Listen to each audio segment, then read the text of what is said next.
वाजंत्री वाजवल्यानंतर त्याच्यामध्ये सांगितलं की भगवान समोर शरण आले, सगळ्यांनी तयार होऊन जायचं आहे दर्शनाला.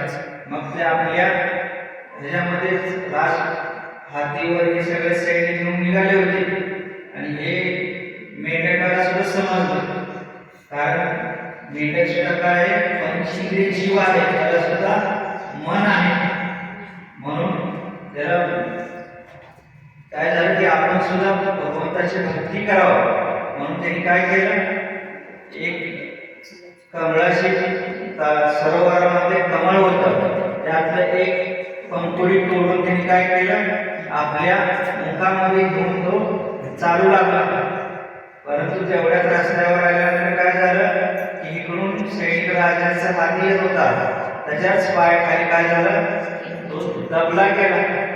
हातीचा पाय म्हणजे काय ते रानामध्ये लगेच त्याचा प्राण गेले. प्राण गेल्यानंतर तो लगेच कुठे जन्मला, स्वर्गामध्ये जन्मला.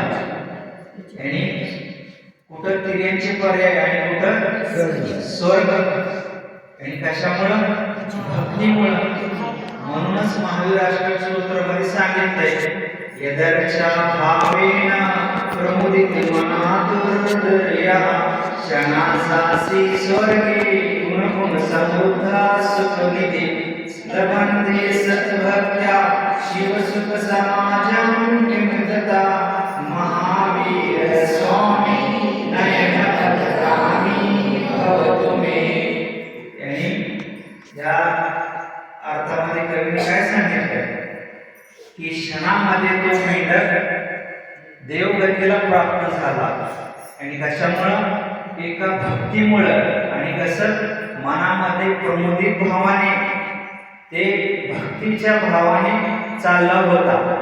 त्या भावाने काय झालं, त्याला स्वर्ग गती प्राप्त झाली.